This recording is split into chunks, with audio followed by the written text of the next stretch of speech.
Well, good day, ladies and gentlemen, brothers and sisters. This is Pastor Darren Lamont Edwards, lead pastor of United Believers Community Church. Thank you for joining me in another virtual Bible lesson. Hey, I want to just talk to you about this subject. Put some respect on my name. In Mark chapter 6, verse 2 and 3, Jesus says it's time for us to put some respect on my name. Put some respect on his name.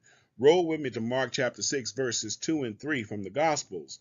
It has these words: When the Sabbath came, he began, Jesus, to teach in the synagogue, and many who heard him were astonished. Where did this man get these things? They said. What is this wisdom that he has been given to him, and how are these miracles performed by his hands? Isn't this just the carpenter's son, the son of Mary, and the brother of James, Joseph, Judas, and Simon? And aren't his sisters here with us? So they were offended by him. I want to put a tag on this text and talk about put some respect on my name. Ladies and gentlemen, brothers and sisters, I want to advise many of you who are listening to me right now quickly. Beware of people who always want to belittle your biography, reduce your resume, and speak unflattery about your family history. Notice what they called Jesus in the text. They called him a simple carpenter, but they didn't put respect on his name, because this carpenter not only can build furniture, but he can also build your future. And let me give you three quick tips, or four or five quick tips on why you need to put some respect on his name. Number one, don't let people define you by your history. Put some respect on my name. Notice what it says. They didn't see Jesus' destiny, his foreground. They only saw his background. Be careful of people who always want to see you in the rear view, but not the front view.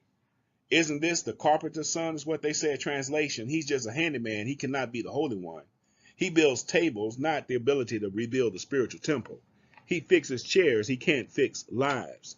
But thank God, what they say does not stop what God sends. Don't let people try to define you by your history, ladies and gentlemen, brothers and sisters. People will always try to box you in by what they remember about you.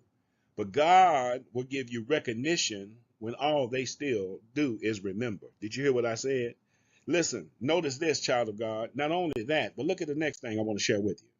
Don't let people diminish because of familiarity. You know me, but you really don't know me. People try to diminish you because of the familiar. They think they know you, but they really don't know you. They were in the presence of power, but they were blinded by the past. I'll say it again.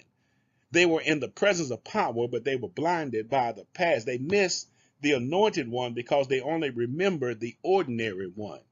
Ain't that the boy who fixed my mama's table? Didn't he put shingles on my roof? He built my fence. Now he's saying he's the Savior. Let me tell you something. When God starts moving, God hides greatness in common garments. Lord have mercy.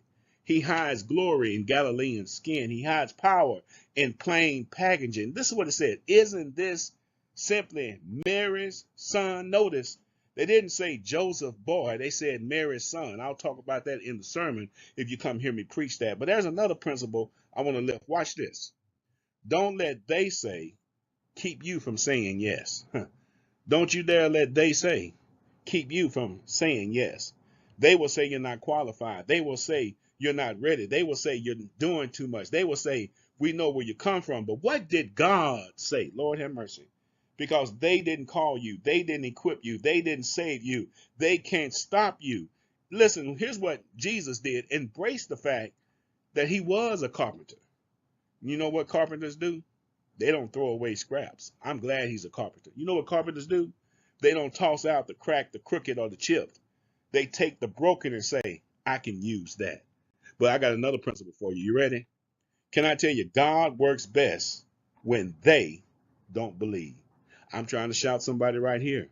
They said he could do no mighty work there. Why? Because they didn't believe. But if you keep on reading the Gospels, Jesus didn't stop because they didn't believe. He left Nazareth and worked miracles somewhere else. And all I'm trying to tell you, when they reject you, God will redirect you. When they talk down on you, God will lift you. When they try to counsel you, God will crown you. Ladies and gentlemen, brothers and sisters, that's all I'm trying to tell you. Put some respect on Jesus' name and tell folk to get out your business and put some respect on your name too. Until next time. Peace.